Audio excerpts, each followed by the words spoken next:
Hello everyone, it is Wednesday, January 22nd, and it's time for another quick update. On this episode, first, hashtag a good goodbye and the public discussion of assisted suicide. Second, will federal leadership candidates speak up on the issue of euthanasia? And third, Delta Hospice in BC stands its ground. So let's get right into it. If you followed our Facebook page, you may have seen the discussion in the comments on our posts on the Canadian Medical Assistance in Dying consultations. Sandra says, I would rather have the option of dying on my own terms than putting myself and my family through the pain and torment. Paul says, people should be free to receive assisted suicide anytime they want. And there's more. Back in 2015, the judges of this court behind me, the Supreme Court of Canada, took an active role in ensuring that euthanasia, or medical assistance in dying, would become legal in Canada. Just 4 years later, this past September, a single activist court judge in Quebec has ensured that this will be an issue we will face again this year. Expansion is on the agenda. We hear arguments like, it's my choice, it's an individual's decision, no one else can tell me what to do with my body. And these arguments have been catechized into the public by campaigns like the CBC's hashtag a good goodbye. Something this public catechism on MAID has forgotten is that we don't live in a vacuum. Your decisions matter to others. More importantly, the decisions that we make as a country about someone speak volumes to Canadians about their worth. Offering assisted death to the very old, sick, or disabled sends them and others with similar conditions the message that their lives are not as valuable as those without those conditions. When a vulnerable person is offered assisted suicide, especially from trusted friends or doctors, are they really making that decision that they want, or are they making the decision they feel society is pressuring them to make?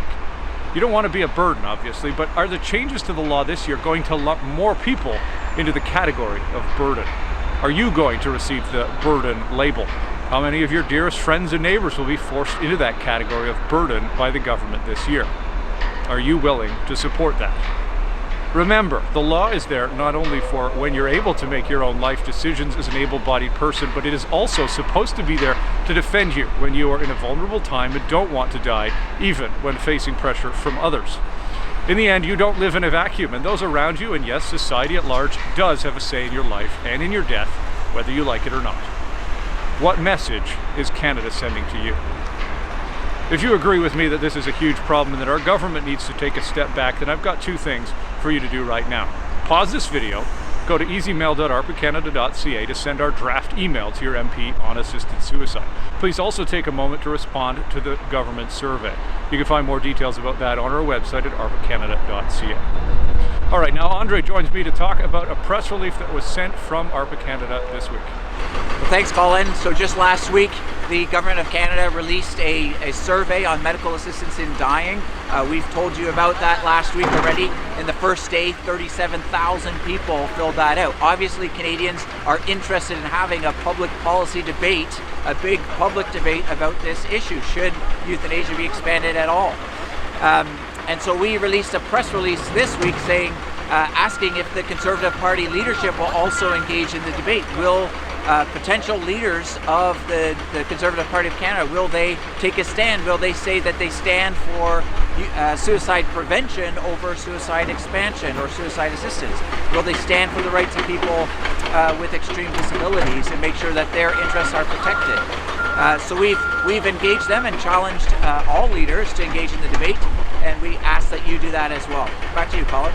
Thanks so much, Andre. We've touched on the Delta Hospice situation in BC several times in the last couple of months.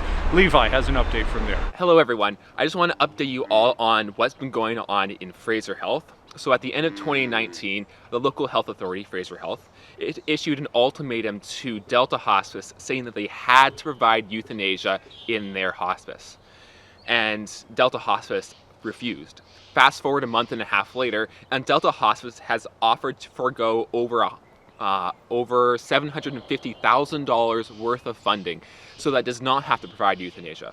The province's current policy is that any institution that has less than 50% of its funding coming from the provincial governments, they do not have to provide euthanasia. And so the hospice is trying to get under that 50% cap so that it does not have to provide medical aid in dying. So far, Fraser Health has not responded to Delta Hospice's proposition. But in the meantime, we've created an easy mail that our BC supporters can use to email their MLA and also the health minister and Fraser Health, urging them to protect life and not to force euthanasia in hospices, either in Delta or any hospice across this province. And also, of course, continue to pray for our elected officials that they might value life and care for their citizens rather than help hospices kill them. Back to you, Colin. Thanks so much, Levi.